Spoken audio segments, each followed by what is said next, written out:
It's important to cultivate sound money management practices and habits.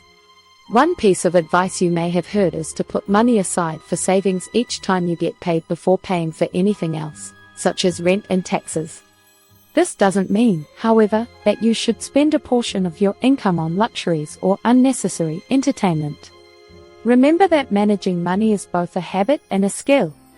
It's commonly believed that it takes at least 2 weeks of repetition to form a new habit. The 1490 rule is a concept that emphasizes the importance of consistent practice to develop habits. The rule suggests dedicating 14 days to repeating a habit without interruptions and 90 days to solidify it as a lifestyle. It may take anywhere between 6 months and 2 years of consistent practice before money management truly becomes a lifestyle. Keep in mind that the size of your savings or investments isn't as important as starting the habit and growing it alongside your income. For example, if you're not saving a small portion of your $35,000 annual income, why assume you'll save money when earning more? Before we continue, let's discuss the fundamental principles of money management that can significantly change your financial life.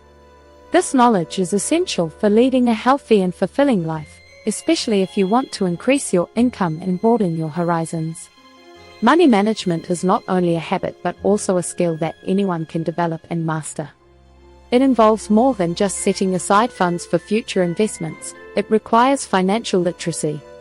We promise to provide value in every video we produce, so let's start the journey to learning money management.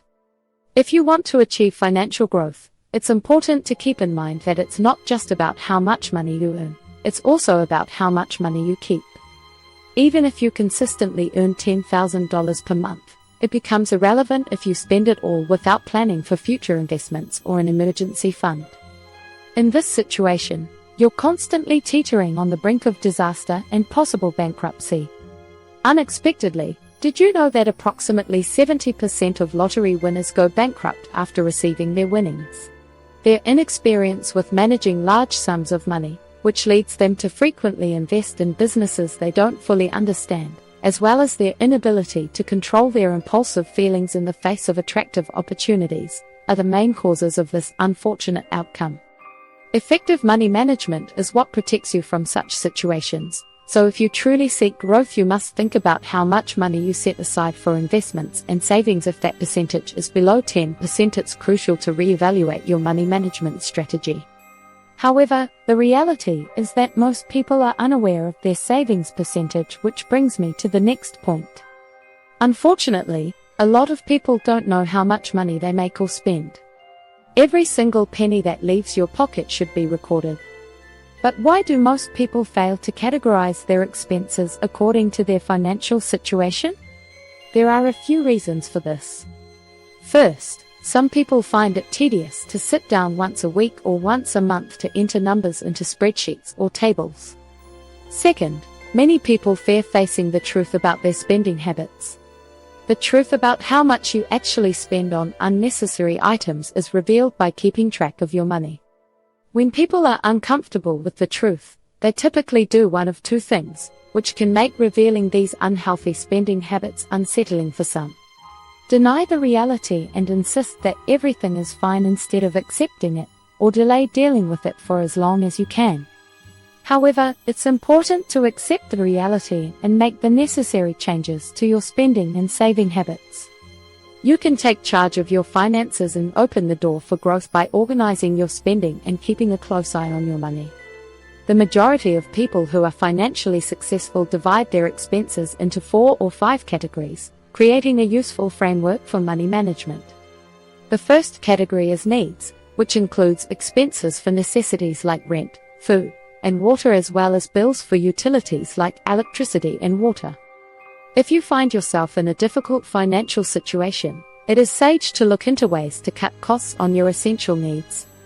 While a gym membership can be viewed as a need due to its significance for health, it may be worthwhile exploring alternative options such as exercising at home without specialized equipment.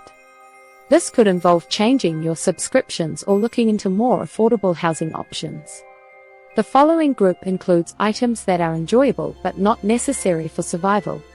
Examples include hanging out with friends, Netflix subscriptions, and other optional costs. It's important to evaluate these expenses carefully, and depending on your unique situation, it's best to aim for a reduction of at least 25 to 50%. It is significant to note that eliminating all discretionary spending is not necessary, but that careful analysis of where savings can be made is advantageous. Keeping track of your spending is essential for successfully managing your finances. If you have a fixed income, you can easily identify areas where adjustments can be made by keeping an eye on your spending. Setting a monthly spending cap is a useful strategy for ensuring that you live within your means. The money set aside for unforeseen expenses or future investments is referred to as savings. Many people live paycheck to paycheck, making them vulnerable in the event of an income loss. Living in this way means being only 1 month's worth of expenses covered. It is advised to set aside at least 3 months' worth of living expenses for emergencies in order to reduce the risk of financial failure. To ensure greater financial security, some people even save up to 6 or 12 months' worth of expenses. Investments. Investments cover a wide range of possibilities. Beyond stock trading, bond trading, and real estate, investing in education or personal development is another option. Regardless of the type of investment, it is critical to calculate the potential return and assess the associated risks. Making wise investment decisions requires one to be at ease with the possibility of losses. Debt has a lot of power, so it's important to approach it shrewdly and obediently. If not handled responsibly, credit card debt in particular may be detrimental. Compound interest is frequently emphasized as a potent tool for increasing wealth, but it can also work against people, especially with credit card debt, so it's important to pay credit card bills on time and pay down credit card debt as much as possible to avoid financial trouble. However, it's important to remember that debt can also have potential benefits. Making responsible use of credit cards and timely payments results in a positive credit history and score, which can be helpful when applying for future loans or investments. In conclusion, managing your money is a crucial skill that everyone should develop by paying yourself first and keeping track of your finances. Banks evaluate credibility based on credit history, so responsible credit card usage can improve one's financial standing. It is also possible to negotiate with banks for lower interest rates and additional perks. Creating good money habits takes time and effort, but the benefits are well worth it, so start today and take the first step towards financial freedom. By budgeting and investing regularly, you can take charge of your financial situation and secure your future. Thanks for watching and consider like and subscribing. See you in the next video.